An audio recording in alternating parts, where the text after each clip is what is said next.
Bride সাজাতে গিয়ে আমার সাথে একটি ঘটনা ঘটে গেল। তো যাই হোক, ভিডিওটা তোমরা শেষ পর্যন্ত দেখো, তো তোমাদের সাথে শেয়ার করব। তো আমরা ফার্স্ট টাইম চলে গিয়েছিলাম অন্নপ্রাশন বাড়ি, যেহেতু ওখানে আমার একটা হেয়ার স্টাইল আর শাড়ি ড্র্যাপিং ছিল।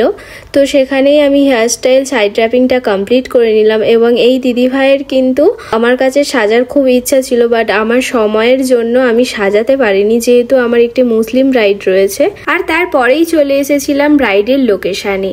তো এই কাজটা ছিল আমার চতুর্থীর দিন। আর দেখতে পাচ্ছি সবাই ঠাকুর দেখতে বেরোচ্ছে, বাট আমি ঠাকুর দেখতে এখনো পর্যন্ত বেরোলাম না। মনটা একটু খারাপ করছিল, কিন্তু আমাদের তো কাজ করতেই হবে, তো সেই জন্যই চলে এসেছি লোকেশানে। আর এদিকে দেখো ব্রাইড উঁকি দিচ্ছে। তো চলো ওর মুখে থেকে শুনে নি ও ঠিক আজকের কেমন মেকআপটা চাই। কেমন করে সাজাবো বলো?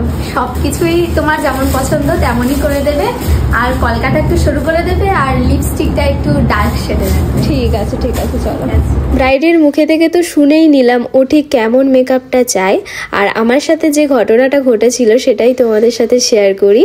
তো ওকে যখন আমি ফুল কমপ্লিট করেছিলাম, তো সেখানেই ওদেরই একটা রিলেটিভ এসে আমাকে বলছে যে আমার সামনে বিয়ে, তো তোমাকে আমি আজই অ্যাডভান্স করে দিচ্ছি, তুমি আমার বুকিংটা নিয়ে নাও। আর সেই দাদা ভাইটি সঙ্গে সঙ্গে আমাকে অ্যাডভান্স করে দিল এবং তার ওয়াইফ কেমনভাবে সাজবে আমাকে দেখিয়ে দিয়েছিল।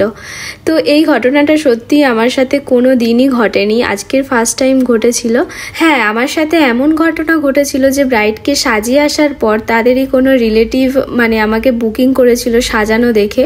তবে এই রকম ইনস্ট্যান্ট যে সঙ্গে সঙ্গে অ্যাডভান্স করে বুকিং মানে আমার সাথে কোনো দিনই হয়নি, সেই জন্যই তোমাদের সাথে শেয়ার করলাম। আর দেখো তোমাদের সাথে গল্প করতে করতে এদিকে কিন্তু আমার ব্রাইডের ফুল লুক আমি কমপ্লিট করে ফেলেছি।